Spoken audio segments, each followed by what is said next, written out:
Ruby Flanagan, desert in her skin, gasoline in her veins, and now, a rooftop hot tub at the casino. This place doesn't soften her, it just gives her a better view of everyone else's problems. In this city, people hide behind glass or behind steel. Ruby picks steel. She's not out for a joyride. She's heading to the place where metal disappears without a trace. Gardner Wallace's salvage yard. Murrieta Heights. You can smell the rust before you even stop. Wallace's place doesn't advertise. It hides between warehouses and fences like somebody's mistake. Ruby turns off the road and slips through the gate, like she's not here for a service, but for an answer. Oh, business first. Very good. I want you to take this man under your wing. For too long, his life has been an orgy of drugs and orgies down here in Los Santos. He needs focus, he needs discipline, an apprenticeship, someone to look up to. So I give him to you for free. Jamal, explain the system. No hugs. Peace out!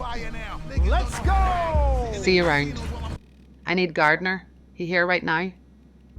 Gardner Wallace. Detroit on his paperwork. Murrieta Heights in his lungs. He wakes up where most people wouldn't even sit down. In the back room of his own yard. His morning doesn't start with coffee. It starts with metal, noise, and what this city politely calls making things go away. He keeps it together when he needs to, and when he doesn't. He shuts the noise off with one drag. There's nothing romantic about it for Gardner. Just a pause, so his hands stay precise. 10 minutes later, he'll be cutting, twisting, pulling.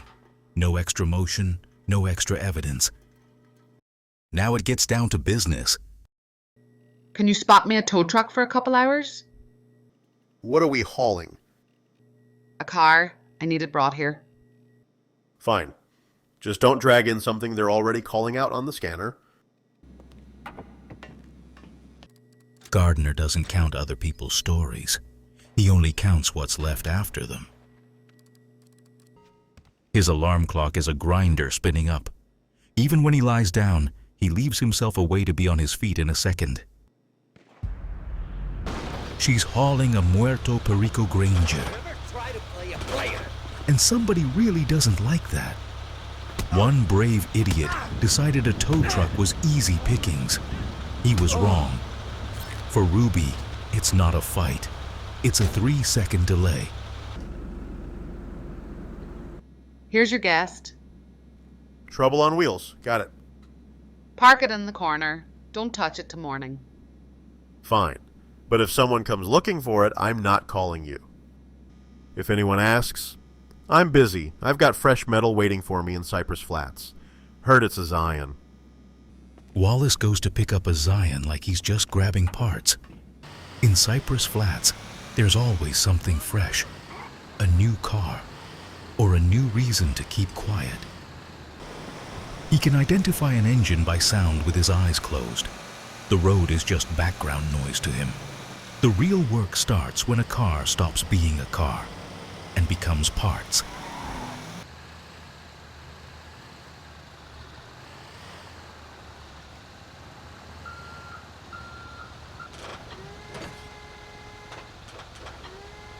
The Zion settles onto the line clean. No drama.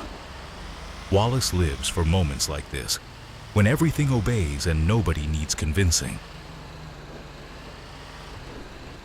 Gardner's from Detroit. Out there, you either build cars or you strip them. Not much of a middle beat. By 13, he was already tearing down a Crown Vic for parts. So when Wallace hauls a Zion, he's not towing a car. He's towing a parts kit that's about to end up on his shelves. He doesn't care who the car belongs to.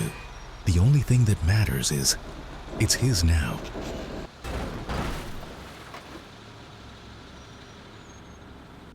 Give me the rundown. Is it a runner or a donor? And if there's a surprise in there, pull it out now.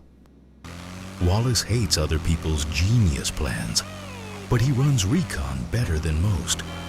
Elysian Island, docks, warehouses, security, and that salty air that doesn't cover a damn thing. Somewhere out there in the water is a billionaire sub, and inside it sits a car someone decided to pull onto land. Gardner isn't looking at the flex. He's looking at the logistics. Where to go in, where to get out, what the perimeter sounds like, who's twitchy, and who's just playing a part. Because if you pick the wrong angle, you won't be searching for a car later. You'll be searching for people. He doesn't need billionaire stories. He needs a layout. Security thinks they own the perimeter. The perimeter just changed. Getting to the dock matters more than looking careful. His feet find their own footing. The sub's right there. And he's not giving security a second to regroup. He clears whoever's left. The dock has to be empty. He's not collecting trophies. He's collecting data, layout, choke points, entry and exit routes. A few photos, and the submarine stops being some scary thing in the ocean. It becomes a job with exact details. Wallace leaves the noise of the port behind and drives off with a clean plan. Next comes the work. Got the photos. Next, we need gear to get around their sonar jammer. Otherwise, you're not getting anywhere near that sub. Next stop, Miller's Fishery in Galilee. They've got what we need to slip past that sonar jammer.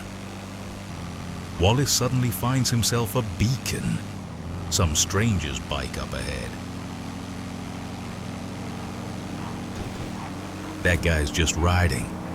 Gardner stays on his tail like he's testing himself, making sure routine hasn't turned him rusty.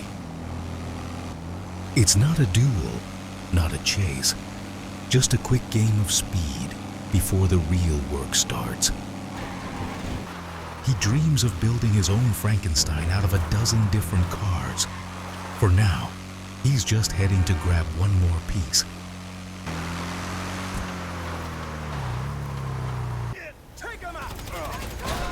Galilee loves surprises. Wallace doesn't. So he shoots first. Find some cover! I'm coming for you! He switches positions fast. No time wasted judging. For Gardner, it's a work move. Find an angle, fire a burst, disappear again. Drop the weapon! He doesn't let them set up. A few seconds, and the room is already cleaner. That's what all the noise was for. This is the piece that'll crack their sonar jammer. Wallace disappears the same way he showed up. Fast, no explanations. And the gear is already with him.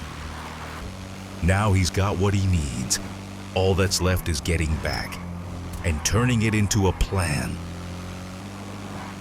He comes back to the one place where everything's under control again. The gate, the lights, the steel. Start with the bad news. I'll see the good on my own.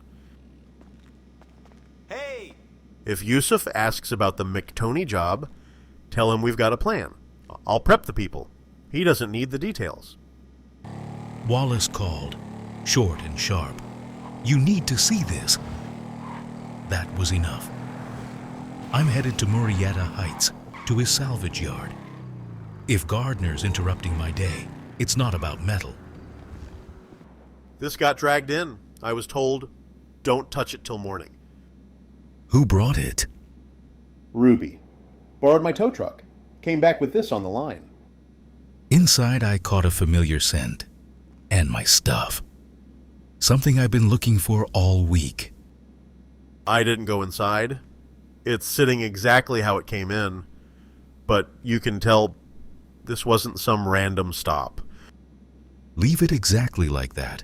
And if anyone shows up at the gate, call me immediately. Muerto Perico on the body. And inside, her scent. And my thing. That's not a coincidence anymore. Someone's pulling me along by a string. And that string smells like Lora.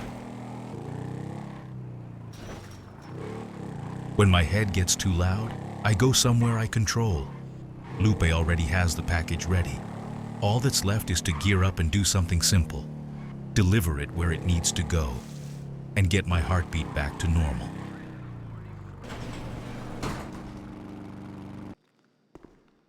A uniform is like skin. You change it, and your thoughts get shorter.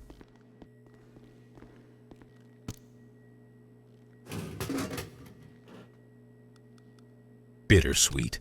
Exactly what I need. Motion works better than thinking. At the warehouse, it's simple. Pick up, drop off, move on. The truck's heavy, the route's familiar. Vinewood Hills loves pretending nothing ever happens up there. Works for me. I love mornings like this. The noisemakers already crawled home. The normal people aren't awake yet. The streets are half empty. And for runs like this, that's almost luxury. Up here, everything happens quiet. A gate, a signature, a couple looks. The package disappears inside, and the city goes right back to pretending nothing happened.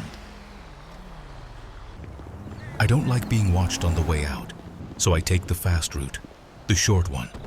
After that, I disappear back home.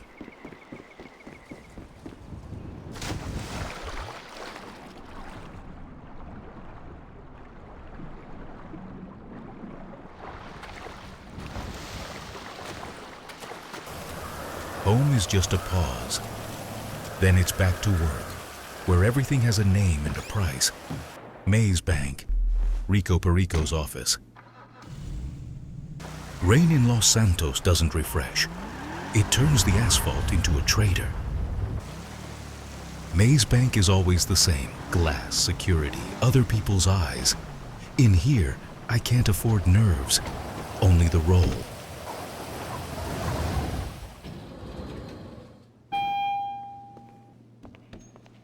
Morning. How are we looking today?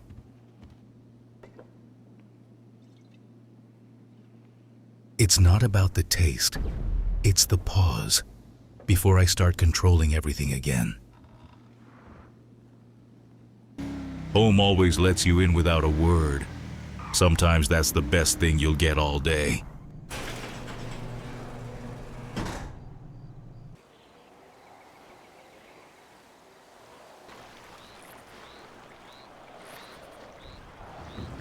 Night, water, and Lora. She shows up like she's always belonged here.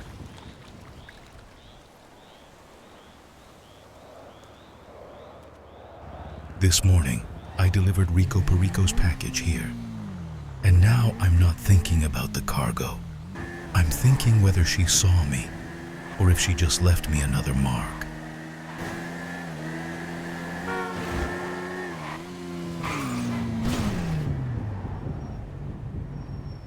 Well, that was a solid launch. Now, the big question. How do I get down without calling the fire department and explaining this isn't a prank or some stupid dare?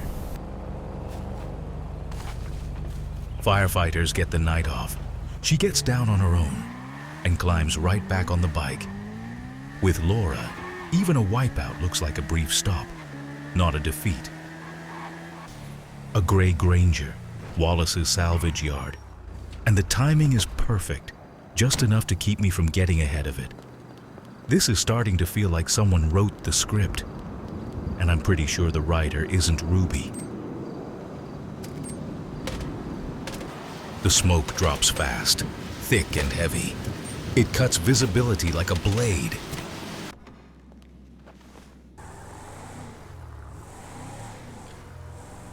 She takes the Granger and slips it around the corner like she's just rearranging cars in a lot.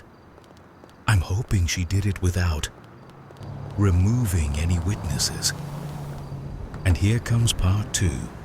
The gray Granger slides into place like a decoy. The smoke's still hanging, but the picture is already right for anyone watching. She can swap reality around faster than you can blink.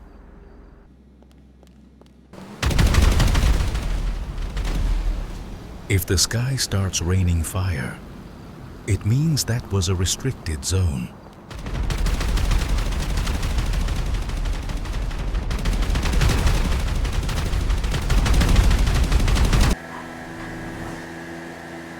And that's where her route leads, Ruby Flanagan's clubhouse. Different worlds, same habit. They both like when things burn, just in their own way. So, did it work? It worked. The smoke laid down perfectly. I can already see Wallace's face when he realizes the swap. And Loro. He'll pretend he's calm at first. Then he'll start hunting for whoever came up with it.